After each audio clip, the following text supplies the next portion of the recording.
What is going on, guys?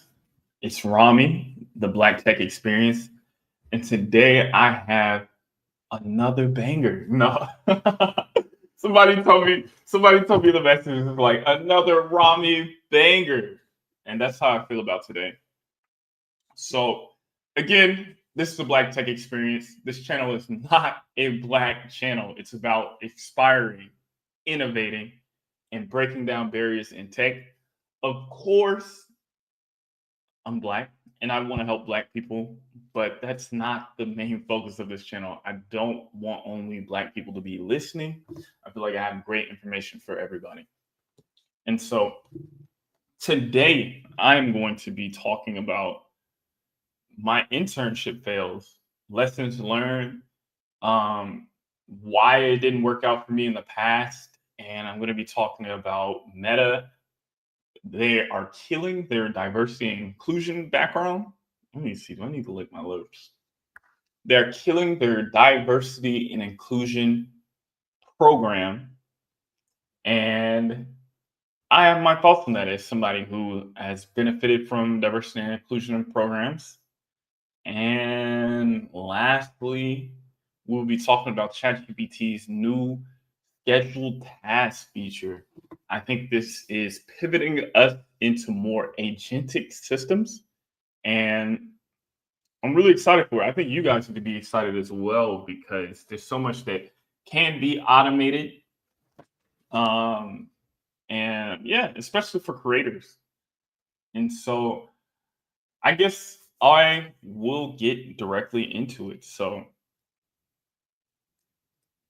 number one, my name is Rami. This is the Black Tech Experience about inspiring, innovating, and breaking down barriers. And today I'm talking to you about why I failed my Google internship. So let's start off by giving you a little bit of background of where I was at going into my Google internship. So when I left high school, I had a bad experience with computer science.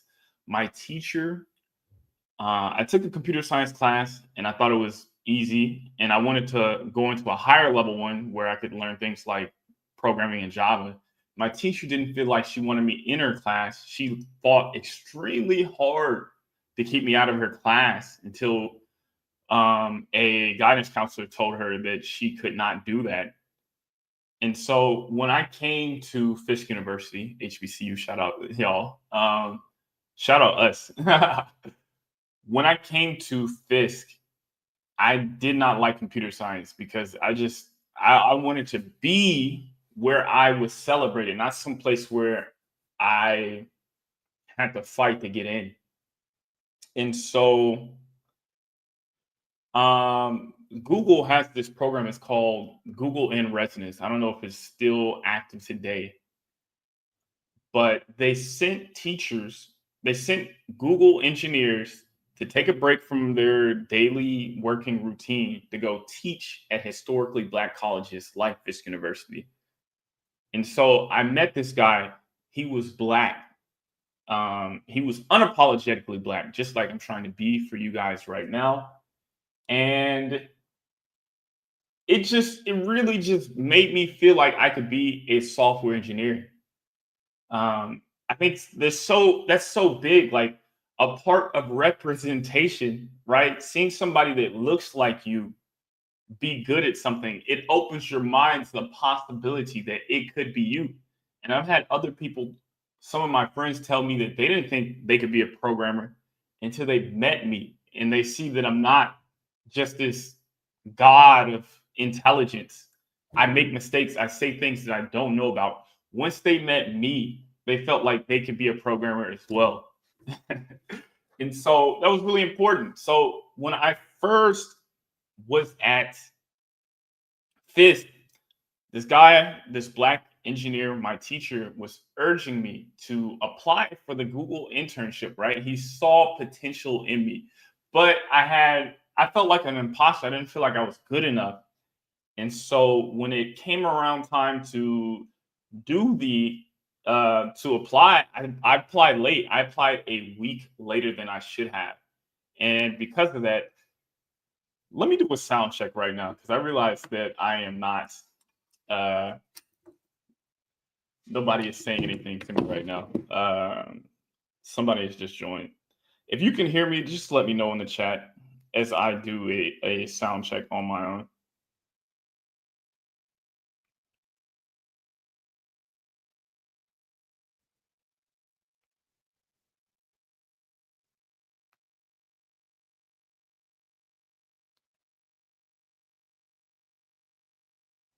Just doing a quick sound check in case whoever is in here is wondering what's going on. But all right, that's all good. All right.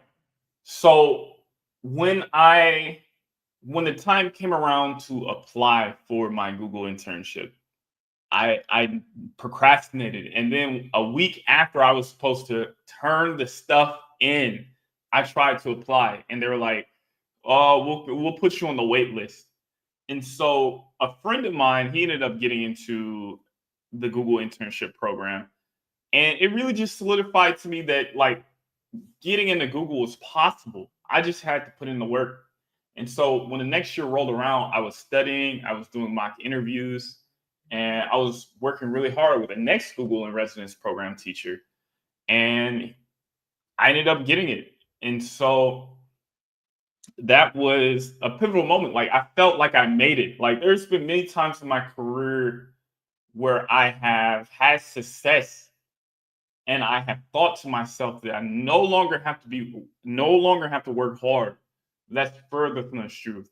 Just because even if you guys get a FAANG job, right? You get to the next level, you become a lawyer, you start making that six figures or whatever. The work only starts over because um once you make that six figures or once you achieve that goal that you're setting out for, you realize you have to maintain it, and maintaining your position is just as hard as actually fighting to get it. And so, when I was a Google intern, I would say I was in over my head. Like I said yes to everything. Like I picked this C++ project and I had no background in C. And so I was useless. And I was reading these massive million line code bases when I had only come from the background of a student. And I just don't think that was the best project for me. And also within that, I was a very undisciplined and young, immature kid, right? Like when I think about my competitors, some parents have been preparing their children to get into Google since they were 13. I've met people whose parents have been software engineers who have been living in a city like Seattle or California, and they are at Google, right? And they are comparing me to these guys. And so I didn't make the most of that opportunity. You know, I established a good relationship, but it just felt like to me that I I should have picked something that was a lot more simple. Maybe that wasn't the best project for me. And I think that I just had to go through it. Like failure is such a motivator. I think from that experience of not getting a return offer from Google, I decided to dedicate myself completely to being a software engineer. I changed my major. Like when I went into college, I didn't even know what I wanted to be. I just said math, right? I changed my major to computer science and I started studying leetcode intensely. And so, um, if I have any advice for you guys as you get these internships, or maybe those people that feel bad because they didn't get an internship with the company, you know, it's all a part of the game, and life is not a linear ups of success. I think when I look at other creators that are software engineers, they portray this life of being in fame like it's so pretty, you know, I just win and things don't happen, and they gloss over the L's that it took to get there. But for me, I want you to know that, you know, things might not always go your way in your career, but you can always turn each and every loss into a learning opportunity. And if you've ever dealt with imposter syndrome, if you've ever dealt with imposter syndrome, let me know in the comments how you overcame it. How are you doing on your internship? And I guess that'll be it. See ya. Whew. All right.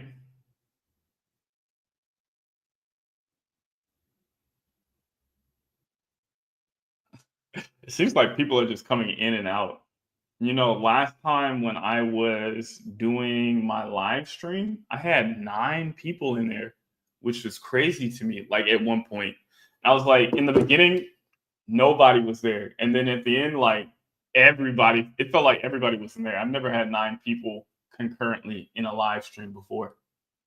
So if you're listening, definitely say something in the comments. I'm streaming on Twitch, Facebook, and YouTube right now. So if you see nobody on YouTube or on a certain platform, just remember that it's a cross-platform stream. But I guess I'll get into the next topic, which is why I failed my Dell internship. My name is Rami Pruitt. This is the Black Tech Experience, a channel about innovating, inspiring, and breaking down barriers in tech. And if you haven't watched my video or heard my story on why I failed my Google internship, it's going to be extremely important to appreciating why I failed my Dell internship. So hopefully the video is up here and give you a short synopsis. I didn't do as well as I liked, and I didn't get a return offer. So when I was going to Dell, right, I was applying, or the lead up to how I got into Dell, I was applying to all these different companies, Ubers, whatever, and I wasn't passing the LeetCode. And I finally got into Dell, which is a non-programming first company. It's a hardware focused company. Although it's very prestigious, it wasn't compared to Google, it wasn't what I wanted. I wanted to be in software. I love coding, right? And so when I got the opportunity through applying for an internship, I got the opportunity to be an intern at Dell. And I didn't take advantage of the opportunity. I think this is important to realize how important relationships are inside of careers. Like, I think many people, I'll tell you, I'll say I was guilty of it. Like in my career, I've often thought that if I had tremendous skill in LeetCode and technical ability, that I could get any job that I wanted. But that's so untrue. It's this game is so much about relationships. And so I did my Dell internship. It was in Austin, Texas. And I was working on making a natural language processing pipeline in order to do calls. So calling different various APIs for speech to text in order to analyze, could we route the caller to the correct call line through AI? And it was a success. Like, I did a lot of great work. I showed a lot of technical acumen. I think it was just a great opportunity, had a great presentation. And so why did I fail? I think with my time there, I think people could tell that I was super interested in returning to Google, right? I was working my ass off to get back.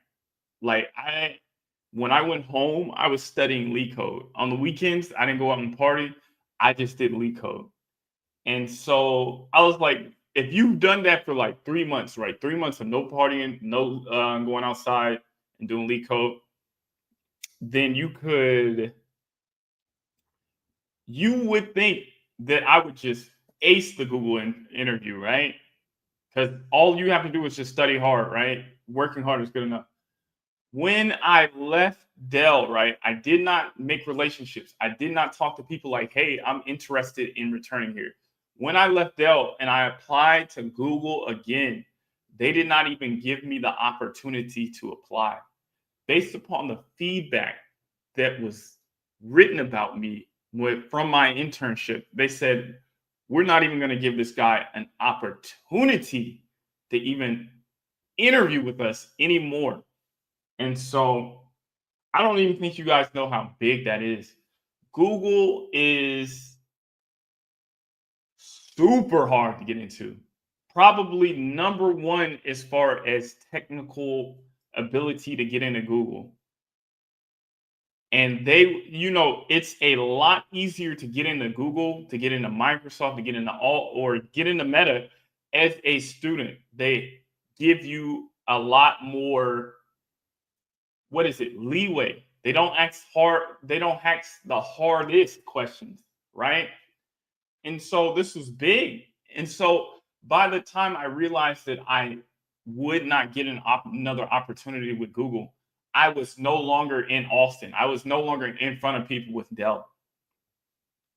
And so what I should have done is during my time there, I should have expressed, I would like to get a return offer, even though it was not a tech company. Even though it would not give me the opportunity to program as much as I would have liked, it would have saved me a lot of time in the industry, right? I'll give you a spoiler alert. When I left school, I did not have a job. I split my time between two different things, which is going to get my master's degree and getting a job. I should have focused on one because I didn't get both, right? I didn't get either because I was too focused on both. And so, yeah, if I could go back in time and tell myself something that I would do differently, I'd be network with your manager, tell them that you're interested in a return offer, right? Talk to people outside of other teams, see if they need somebody. It would have been so easy to get a job at Dell as an intern if I just would have said I wanted it, right? If I was not just this so socially unaware of how the relationship games work, right? And so when I left Dell and I got my first job in computer science, I was making $50K, right, as a contractor for American Express. And the network. Yeah, I'm sorry, I was responding to a comment. I made $50K. If I would have gotten into Dell, I would have been making 120, right? I would not have been doing as much programming as I would have liked. But when I was a contractor, I wasn't doing as much programming as I would have liked either. And so I should have been humble. I shouldn't have thought that, even today, I like to think to myself, like, man, if I put 10 hours into LeetCode right now for the next 3 months, there's no way that I would not pass the Google interview. But I seriously just saw online, somebody said, I've been studying for 3 months consistently for Google, right?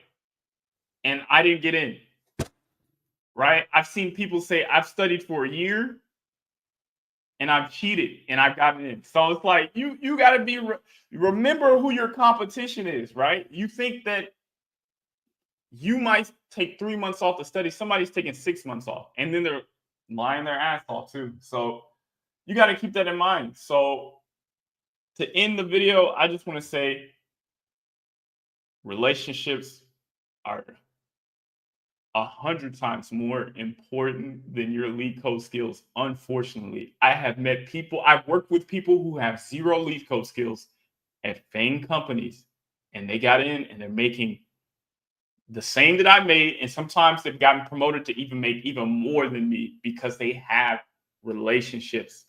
LeetCode is what they ask people if they have no relationships with you, right? I'm not going to sit here and say that it's not all LeetCode, but some people find there's a bunch of people in these big tech companies that found the back door where they didn't need a lot of LeetCode and they were able to get in. So, as my friend Matthew has said, network, network, network. And let me know in the comments what you think. Do you feel like technical skills or relationships have played a bigger role in your success? But other than that, I would say deuces.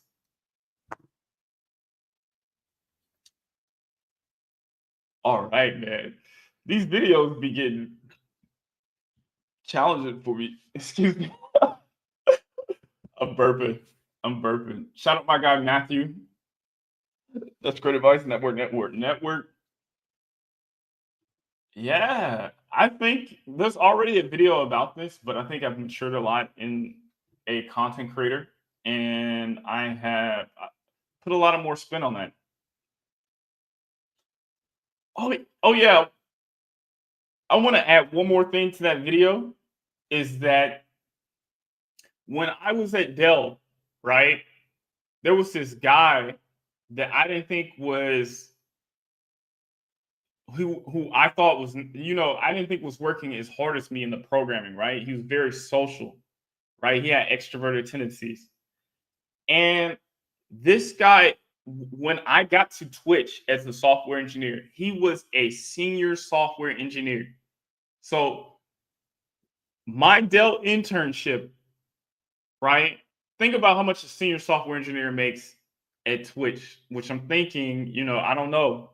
I don't know. Just from what they say on levels FYI, they're saying it's like 400K, right? So while I was trying to build my career, he made hundreds, if not millions of dollars while I got my master's degree, while I was a contractor in the industry, and while I worked at a company that is not as prestigious as Dell, which is M&T, because this guy understood that you cannot max your XP in technical skills. You need to have strong soft skills. He was able to make millions before I even got my first six-figure job. And so just want to add one more note to that.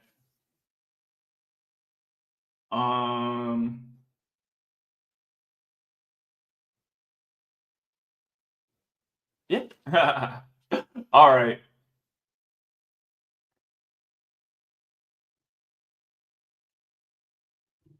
Let's get into the next video. Got to keep these things short so I don't have a lot of editing.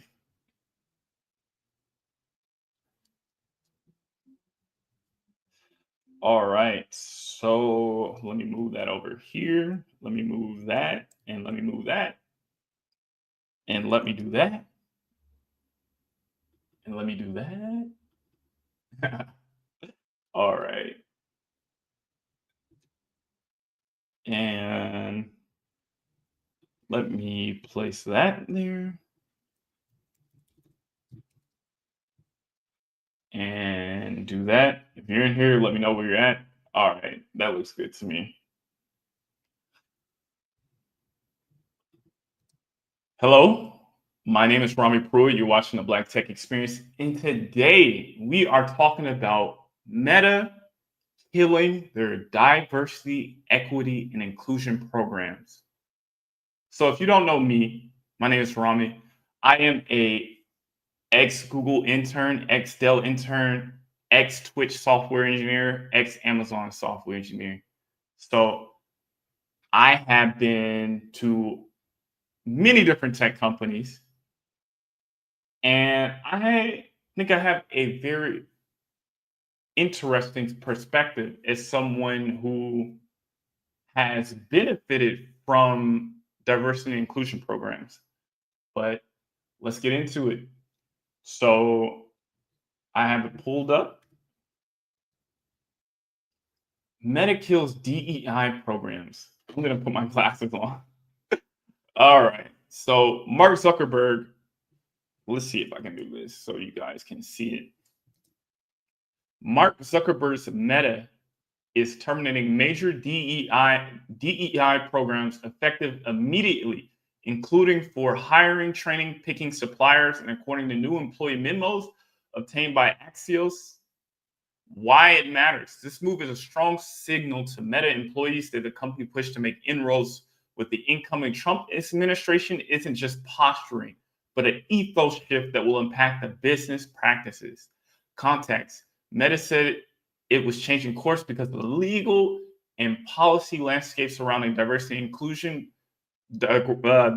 equity, and inclusion efforts in the United States is changing. Per a memo by Janelle let me see. I'm sorry, I'm just stating. Friday's memo to Gale announcing change to our hiring, development, procurement practices was posted for Meta employees in workplace and community internal tools. The legal policy and landscape surrounding diversity, equity, and inclusion efforts in the United States is changing. The Supreme Court of the United States has recently made decisions signaling shifts on the court will approach DEI. The term DEI has also become charged. It's part of it understood by some as a practice that suggests preferential treatment of some groups or others. The big picture. Similar moves have been made recently by other major companies, including Walmart in November and McDonald's just on the weekend. Let me see. I'm trying to get to the good parts. Cutting Meta's DEI team. Meta will no longer have a team focused on DEI. Maxim Williams, the company chief diversity officer, is taking a new role at Meta focused on the accessibility of engagement, and Gale wrote. Let's see. Sunsetting supplier diversity efforts. Meta will end its efforts to source business suppliers from diverse-owned businesses moving forward. The company will focus its efforts on supporting small, medium-sized businesses that power much of our economy. What they are saying, Meta has a privilege to serve billions of people every day. It is important to us that our products are accessible to all and are useful for promoting economic growth and opportunity around the world. We continue to focus on serving everyone and building a multi-talented, industry-leading workforce from all walks of life. All right. So it looks like we have the memo here. Meta is ending a major DEI program across the companies effective immediately. Sarah Fisher, Mike Allen, Scoop. Why it matters. This move is a strong signal to Meta employees that company push the inroads to the Trump administration isn't just posturing, blah, blah, blah. We just read that. All right. We have the memo. Let's look at this. Hi, all. I wanted to share some changes we're making to our hiring, development, and procurement practices. Before getting into the details, there is some important background to lay out. The legal and policy landscape surrounding diversity, equity, and inclusion efforts in the United States is changing. The Supreme Court of the United States has recently made decisions signaling a shift in how courts will approach DEI. It reaffirms longstanding principles that discrimination should not be tolerated and promoted on the basis of inherent characteristics. The term DEI has become charged. It is in part because it is understood by some as a practice that suggests preferential treatment of some groups over others. At Meta, we have a principle of serving everyone. This can be achieved through cognitively diverse teams with differences in knowledge, skills, political views, backgrounds, perspectives, and experiences. Such teams are better innovating, solving complex problems, and identifying new opportunities, which ultimately help us deliver on our ambitions to build products that everyone on top of that. We've always believed that no one should be given or deprived of an opportunity to become protected characteristics, and that has changed. And that has not changed, excuse me. Given the shifting legal policy landscapes, we are making the following changes. On hiring, we will continue to source candidates from different backgrounds, but we will stop using the diverse slate approach. The practice has always been subject to public debate and is currently being challenged. We believe there are no other ways to build an industry-leading workforce and leverage teams made up of world-class people from all types of backgrounds to build products that work for everyone. We previously ended representation goals for women, ethnic minorities. Having goals can create the impression that decisions are being made based on race or gender. While this has never been our practice, we want to eliminate any impression of it. We are sunsetting our supplier diversity efforts with our broader supplier strategies. This effort focuses on sourcing from diverse-owned businesses going forward. We will focus our efforts on supporting small, medium-sized businesses that power much of our economy. Opportunities will continue to be available to qualified suppliers, including those who are part of the supplier diversity program. Instead of equity and inclusion training programs, we will build programs that focus on how to apply fair, consistent practices that mitigate bias for all, no matter your background. We will no longer have a team focused on DEI. Maxwell Williams is taking on a new role at Meta focused on accessibility and engagement. What remains the same are the principles we use to guide our people practices. We serve everyone. We are committed to making our products accessible and beneficial and universally impactful for everyone. We build the best teams with the most talented people. This means sourcing people from a range of candidate pools, but never making hiring decisions based on a protected characteristic, race, e.g., race, gender. We will always evaluate people people as individuals. We drive consistency in employment practices to ensure fairness and objectivity for all. We do not provide preferential treatment, extra opportunities, or unjustified credits to anyone based upon protected characteristics, nor will we devalue impact on these characteristics. We build connections, communities, support our own employees, people who use our products, and those communities where we operate. Our employees, community groups, MRGs continue to open to all. Meta has the privilege to serve billions of people every day. It's important to us that our products are accessible to all and are useful in promoting economic growth and opportunity around the world. We continue to be focused on serving everyone and building multi-talented industry-leading workforces from all walks of life. All right.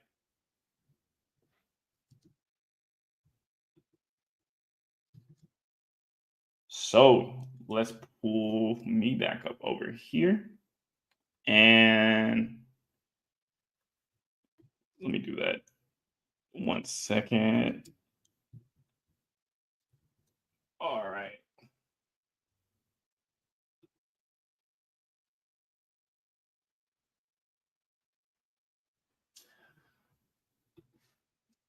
Yeah.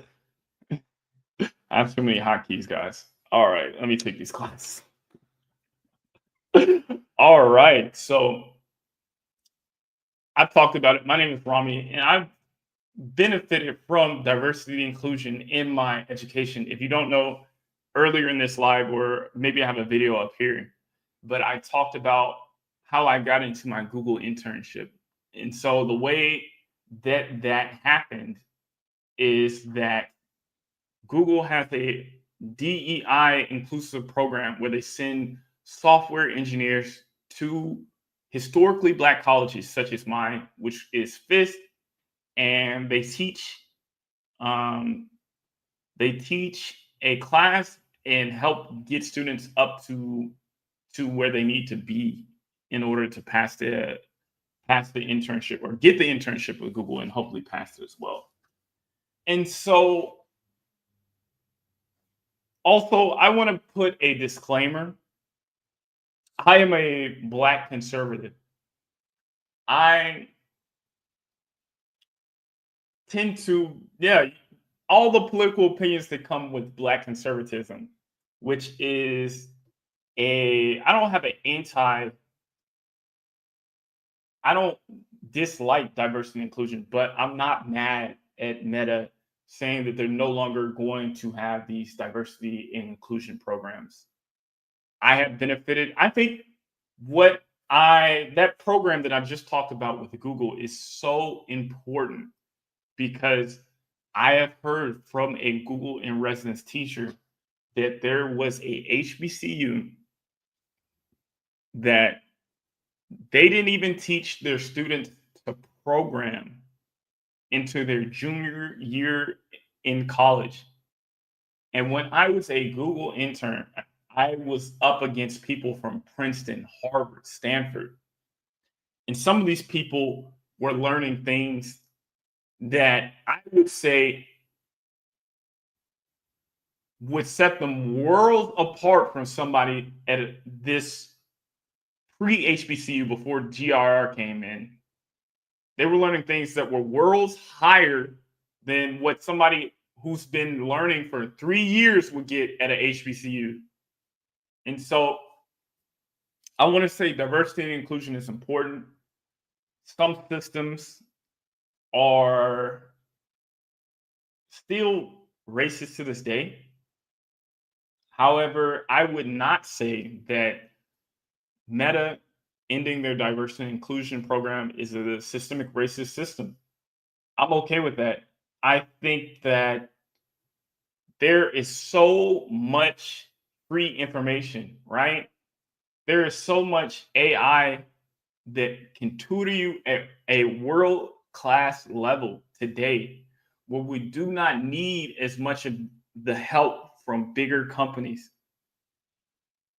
I think it is time for us as a community, as a Black conservative. I believe that true lasting change in our community is going to come from within. It's not going to come from some company handing us money. I think there are many cultural issues that go on in the Black community that hinder us. In the words of Malcolm X, I think he said it best. We are not outnumbered. We are out-organized. And what that means to me is that due to our infighting, due to us not having leaders that we can count on for guidance, we end up a lot of times doing more harm to ourselves than any of these communities can do for us. I don't want to get too much into that because I don't want to turn this into a race channel. This is about inspiring, innovating, and breaking down barriers in tech. But I truly don't mind.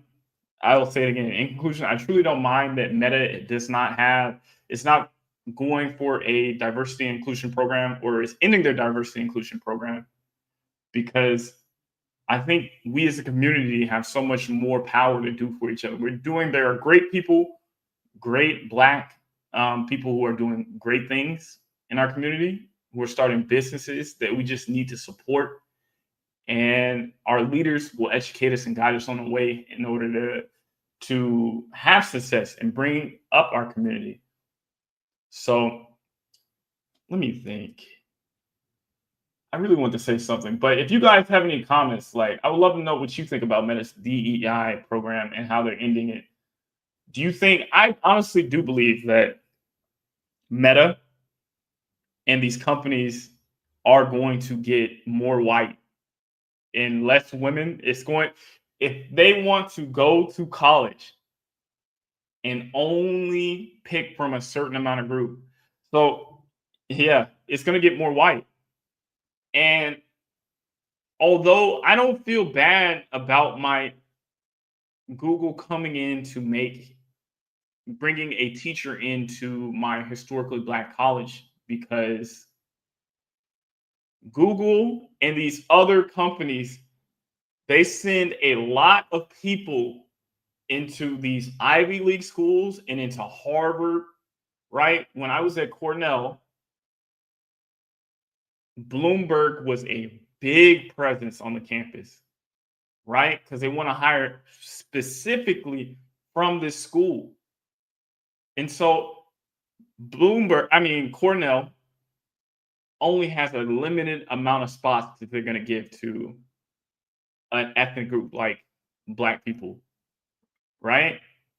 Or Mexicans or any other minority. They have a limited amount of spots. So if Google and all these big tech companies only go to certain schools where minorities are not present, they are going to be biased towards hiring only white people.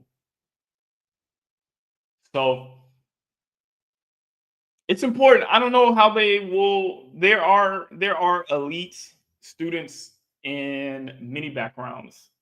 Like, there are many Black people, African Americans, who are talented enough to be at all these companies. I definitely consider myself as one. At the same time, I do acknowledge that when I walk into an interview and the interviewer sees that I'm black, whatever biases that they have towards black people, right? They see a young black man walk into the interview and it took them 10 years to get into Meta, right? And whatever they have seen on the news about black men or young black men, they do think of it in there when I'm interviewing. I do think that is a real issue, but there is nothing I can do about it. And honestly, I like to, what is the word? I like to not think about that stuff. I like to focus on the things that I can control. And I like to approach these companies in good faith that if I am working hard, my results are going to show. Um, but yeah, doesn't seem like anybody has any comments on the diversity and inclusion program.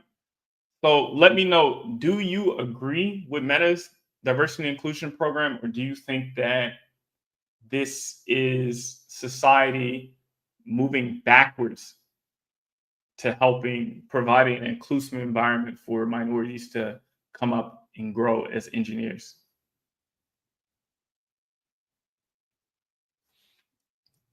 All right. Whew. What is the time? Let me just put that there. So we are 41 minutes into this thing. I have one last video.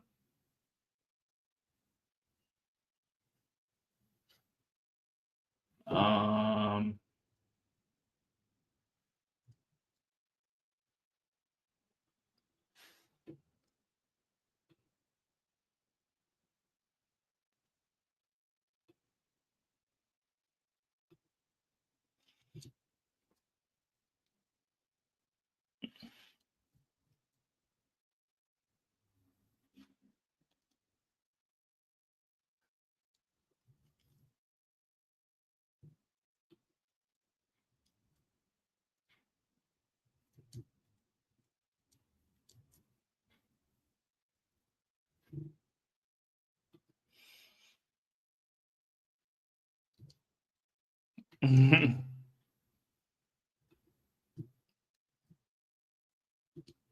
oh no.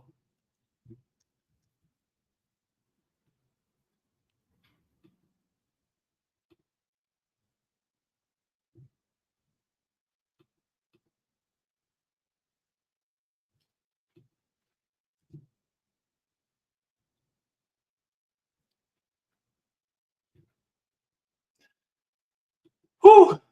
Let me know in the comment sections where you are at, what you're doing, if you've been paying attention to my video. Kind of curious. I felt like that on Meta's diversity and inclusion program, I thought I would get a lot more participation, but um, this stuff was really cool to me. So we were talking about Meta's diversity and inclusion program and how they are going to end it, meaning that it's going to be really hard for minorities to get in. If you don't know, I don't know this, and I'll say this. Uh, I don't know this for a fact, but I'm pretty sure I've heard rumors of people saying that I won't say the company, but it is a FAANG company. But they say that Google has lowered the bar for certain ethnic groups in order to get them in and to make the place more inclusive. They have lowered the bar so that maybe women don't have to work as hard to get in, and that dilutes the talent pool at Google. If you've ever been a part of a team, then you will realize that you are only as strong as your weakest link. And so if people have to spend time teaching another person instead of actually doing their job, it can really impact the team in a bad way. And so I see both sides of this from the other side, which is people feeling like, and me included, I've just talked about how being Black, we have not always had access to great training in computer science. And so it's super enthralling to me. I'm not worried about it today because I think there's so much free resources in AI that people can use in order to teach themselves about programming and starting businesses. So yeah, whatever you guys think. Um, so one of my guys said,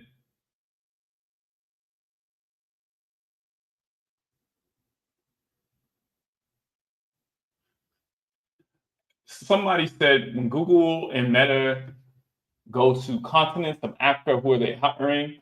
I'm sure it's predominantly Black due to a small percentage of whites there. Why would the US be any different? That's a good question. Or I mean, not a good question. That's a good point. And my guy is on Twitch. Shout out you. Um, I agree. I don't think it should be any different. I can imagine a white person who has been training their butt off for since they were 13 and they don't get an opportunity to get in Google because Google wants to lower the bar for some minority group, how that can be really frustrating. So uh, as a Black conservative, I will say that again.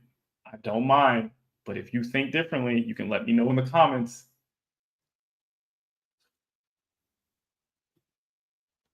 Somebody said, I'd like to see more support from tech companies at an academic level to support an environment where great candidates can come from.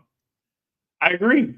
Like, I told you guys how my teacher told me that she didn't want me to be in her class because she didn't think I was going to enjoy their class about programming because it was really tough. And it turns out that this is my passion. This is my calling in life.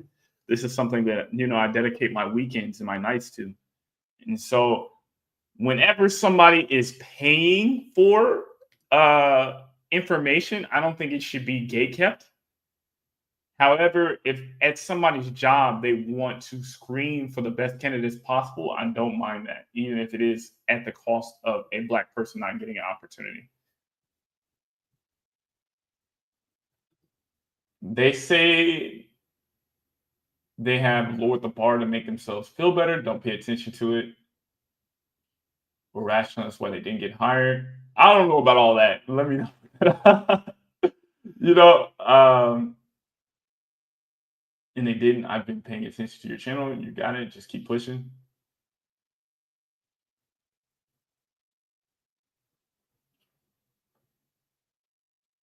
Yeah, I would like to see Google and these other companies continue to push initiatives at where minorities are at, right? I don't like the idea of Meta saying something like we're only going to push recruiters at Harvard, but it sounds like from what I read, they're going to continue giving people opportunities. It's just they're not going to try to lower the bar for anybody, which I'm okay with.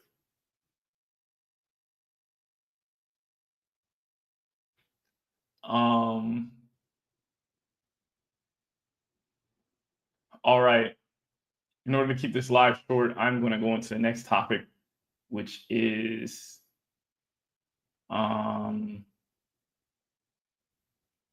yeah. My name is Rami Pruitt. This is the Black Tech Experience, and today we are reviewing ChatGPT's new scheduled task feature. It's not out. I don't have the ability to use it and show you guys, but this is big because this is the first step towards agentic software, AI that's capable of executing on a plan for a long amount of time with minimal instructions. You need to be watching out for that because in 2025, they're saying this is the year of agentic software engineering and where agents will start to do the job of human beings. And so it's extremely powerful. If you're somebody that wants to know how to use AI to start a business, then you want to stay a part of, you want to join this channel, you want to be subscribed, but specifically, I'm talking to creators. What can we do with AI to make our workload better? Let's get into it. So, there it is. All right, so I'm gonna put my, no, that's not it. There we go. ChatGPT can now handle reminders and to-dos. The AI chatbot can now set reminders and perform recurring actions. OpenAI is launching a new beta feature for ChatGPT called Tasks that lets users schedule future actions and reminders.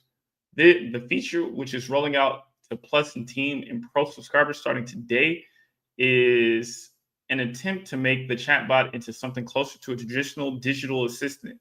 Think Google Assistant or Siri, but with ChatGPT's more advanced language capabilities. Tasks work by letting users tell ChatGPT what they need and when they need it done. Want a daily weather report at, say, at 7 a.m., a reminder about your passport expiration, or maybe just a knock joke to tell your kids before bedtime? That's super lame. ChatGPT can handle all of that through scheduled one-time and reoccurrence tasks. Interesting.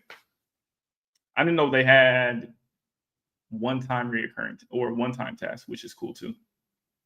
To use this feature, subscribers need to select 4.0 with scheduled tasks in ChatGPT's models picker. From there, it's as simple as typing out what you want ChatGPT to do, and when you want it done, the system can also proactively suggest tasks based on your conversations. The users have explicitly approved any suggestions before they have created. Honestly, I feel like suggestions have the potential to create an annoying slop by accident. I'm not sure what he means by that. All tasks can be managed either directly in chat, threads, or through a new task section, available only via the web in the profile menu. So it's easy to modify or cancel any task you set up. Upon completion of the task, notifications will alert users on web, desktop, and mobile. And there's a limit to 10 active tasks, and they can run simultaneously. OpenAI hasn't specified when or if the feature might come to free users, suggesting tasks might remain premium for the help to justify ChatGPT subscription costs. The company has a monthly $20 and $200 subscription tier. While scheduling capabilities are common feature in digital assistants, this marks a shift in ChatGPT's functionality. Until now, the AI has operated solely in real time, responding to immediate requests rather than handling ongoing tasks or future planning. The addition of tasks suggests OpenAI is expanding ChatGPT's role in beyond and conversations into territories traditionally held by virtual assistants. OpenAI's ambition for tasks appear to stretch beyond simple scheduling too. Bloomberg reports that Operators, an autonomous AI agent capable of independently controlling computers, is slated for release this month. Wow, that is big. Meanwhile, reverse engineers Tibor Blaho found that OpenAI appears to be working on something codenamed Caterpillar that could integrate the task and allow ChatGPT to search for specific information, analyzing problems, summarizing data, and navigate websites and access documents. With users receiving notifications upon task completion. I don't think you guys, man, I'm super excited for this. As I previously wrote back in October, the rise of agentic AI in 2025 isn't just about technology advancements, it's about economics. These agent-like features represent a strategic way to monetize expensive AI infrastructures. While OpenAI's decision to put this functionality behind ChatGPT's paywall was predictable, the real question remains, will it deliver reliable results? The last time I got OpenAI agent demo, it produced inaccurate information. The coming months will reveal whether the team has solved the fundamental reliability challenges. So it says the rise of agentic AI in 2025 isn't just about technology advancements, it's about economics. Okay, cool.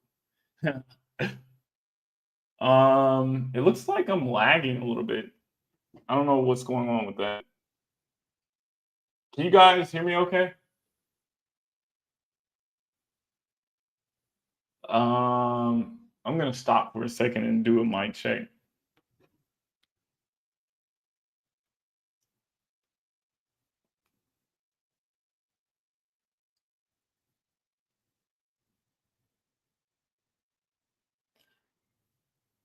Let me know if you guys can hear me. I see my like internet was lagging for a second. I don't know what that was about. I don't know what that was about. All right, it seems good. It seems good, so I'm gonna hop right back into it. I also think of new features are slightly more sophisticated as scripts, but at the end of the day, task is following a simple road to set up instructions, much like a typical bot. The goal of many frontier AI labs like OpenAI is to evolve these features into something that is able to interact with the environment, learn from feedback, and makes decisions without constant human input. However, questions remain about how reliable these scheduled tasks will be. What happens if ChatGPT fails to deliver these time-insensitive information? So OpenAI's decision to launch tasks in beta suggests it's still working on some of the details and wants to gather real-world feedback before it wider roll out. For now, if you are a paying ChatGPT user, you can start experimenting with tasks by looking for the 4.0 with scheduled tasks option in your model picker.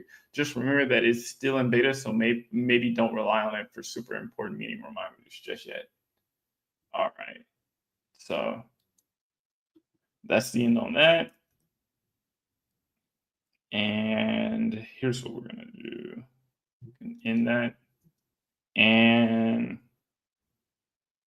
we're going to put you over here, here, here. All right.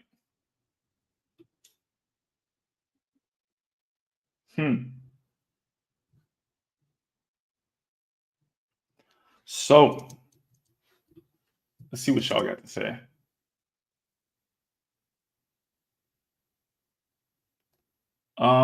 Just to get back to the comments, wonder if there will be a native integration in mobile devices. I'm hoping OpenAI integration in iOS can leverage this. Yeah, it would be nice to schedule tasks on your iPhone. It looks like they're not doing it right now, but maybe I'll see if I can play around with it a little bit. I'm not sure if I can give you a demo. I want to try one of these NVIDIA Jetson modules. What about you? I'm not familiar with this NVIDIA Jetson model. If anybody module, NVIDIA Jetson module, if you can explain to me what that is, I'd love to know. And yeah, it seems like your comments are coming in a little bit too late for me, guys. I apologize if it's a little bit late. If I'm responding to it late, when I see it, I'm saying something.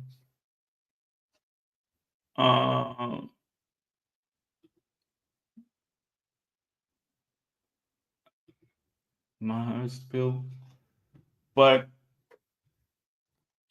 I don't think you guys understand how big this is. Imagine that you are able to, as a content creator, imagine that you are able to ask ChatGPT, look at this website, and if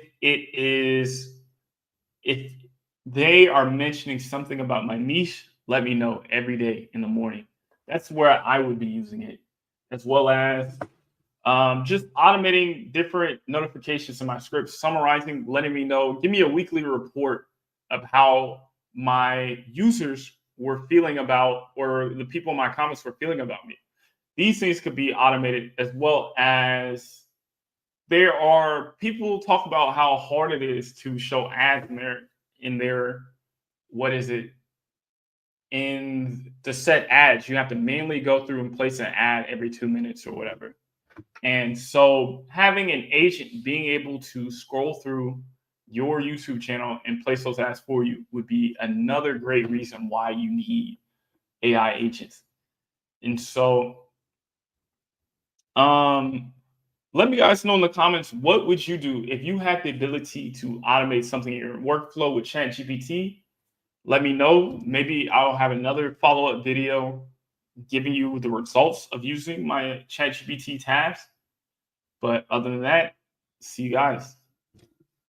I'm not ending the live stream, guys. If you guys have not caught on, I'm making videos within inside of these live streams. And so I know I feel like I'm kind of confusing y'all occasionally, but that's all I've had. I think I want to say, remember that success is not linear. You know, I have a feeling that 2-3 years down the line, people are looking at this live and seeing how much I grew. And you know, there are late bloomers in every discipline. If you guys are like MMA, right? Israel Adesanya, Alex Pereira, they didn't start kickboxing until they were in their 20s, and now they're champions. Or they had the chance to be champions, or Alex Pereira is still a champion. George Foreman, right? He won the belt in his 40s. So, you know, I've had a lot of setbacks in my career. And I think that that's okay. Like, you don't, many people have showed us that you can have setbacks, you can fail, um, you can not have the best start, and then you can go on to do sensational things in your career. Um, things that I feel like I have a feeling that I'm going to do things in my career that people who have been studying computer science since they were 13 and they had both parents in their household. I have a feeling I'm going to go on to do things that are way better than they ever did just because I have suffered. You think about Jensen, the CEO of NVIDIA, Jensen Hung, I don't know how to say his name, but he said he wished a lot of suffering upon you because greatness is not achieved by people who are smart, it's achieved by people who have suffered. And so maybe these I'm Ivy League, but maybe these Ivy League kids that look perfect, have this perfect resume, I'm going to surpass them strictly because I have suffered and I persevered through that suffering. Each time I have not blamed anybody, right? I haven't said that Google is a racist company because they didn't give me an internship. I've looked at the things that I can improve upon in my career, and I wish you guys all the same. Whew. All right. Um, I gotta look at this NVIDIA Jensen model. I'm gonna do it off screen so I can keep this one light. I'm at an hour and 2 minutes. But I appreciate you, Matthew.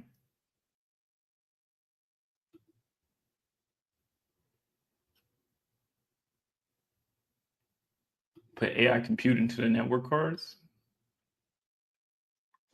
Maybe me and you gotta talk. I feel like you're talking a little bit above my head. You can connect with me on LinkedIn, kind of like a Raspberry Pi, but enabled for inferencing smaller modules. It's pretty neat. I am not that big into hardware. I had Raspberry Pis, but I've never played with it. Automatic sentiment analysis. Yeah, that's great. Like, you know, as the channel grows, it's going to be possible that you have multiple audiences that you're talking to and being able to track those audiences. Like, I might say something like, how are Black males under the age of 30 feeling about my channel right now? Just to make sure that I'm not marginalizing any group and I'm paying attention to all of them. Or like AI, summarize what my target audience looks like. I think that's going to be really cool in the future. Oh, you hate doing your time cards at work? If that could help, it'd be amazing. Yeah, you're right. Like, I absolutely, oh my God, guys, there's so much as a software engineer that doesn't require thinking, right? There's so many things I have to do in my day that is so remote and tedious that AI could do it and it could do it a lot better than me. And it can free me up for doing things that I care about. That's the way I'm thinking about AI. I'm not thinking about it like it's going to take away everything that I love. I'm thinking about it like it's going to help me do more of the things I love by taking away the things that I dislike. AI is not going to be capable of understanding and empathizing with human beings.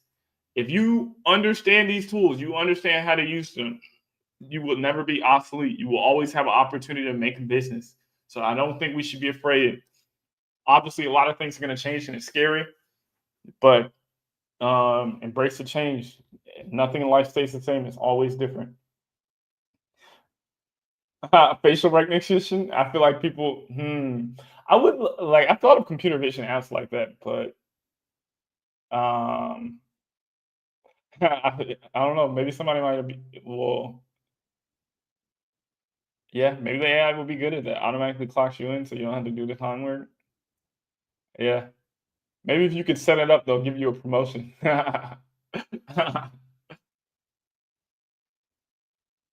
AI compute. Matthew is just talking. Matthew seems like he can teach me a lot of different things. AI computed network cards is genius. I'm gonna write that down right now before I get up out of here. All right, I'm letting you guys know that I am I'm about to leave. If you guys have any more questions, just let me know before the end. Because yeah, I gotta go, or I gotta go edit these videos and put them out. I guess if I had some questions for y'all, it's hard for me to understand what you guys like about my channel. What do you guys want to see more? I would really like to know that. I'll talk about, I want to make a community of builders, people who launch things. I'm going to call it the launch lead, right? People who want to learn how to use AI to ride the AI wave. Not people that don't want to feel scared about it taking its job, but feel like AI is going to help them do more in their jobs. This is what I want to create. And so I know things are changing and it's hard for us, but I think it'll be fine. And so when I envision this channel, I envision me having a network of founders, people starting their own businesses with AI, connecting, things like that.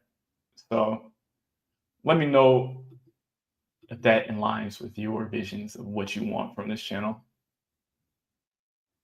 But I did want to write down some of what Matthew was saying, AI compute in network cards. And you said the NVIDIA Jetson module. I'm going to look that up when I'm off stream.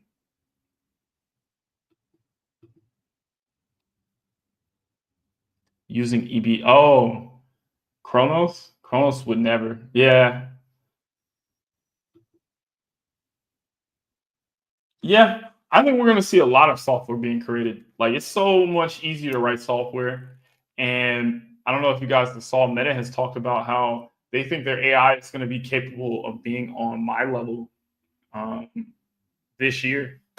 And so I would love to have 3 or 4 Ramis working for me, AI Ramis, bro.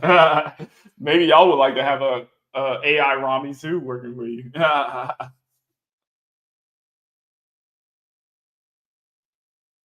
Yeah, that's so big, man. Oh my god! Like, I talked about how I didn't feel like I could be a software engineer too. I saw somebody black do it. So hopefully, my guy, hello there. It's like, once you see me making businesses with AI, like, you gonna come in with me. You gonna come in. You gonna have your own idea, and I'm gonna be able to support you, my dog. Oh my god! I'm speaking in embodies now. Like, I'm trying to keep this channel a little professional.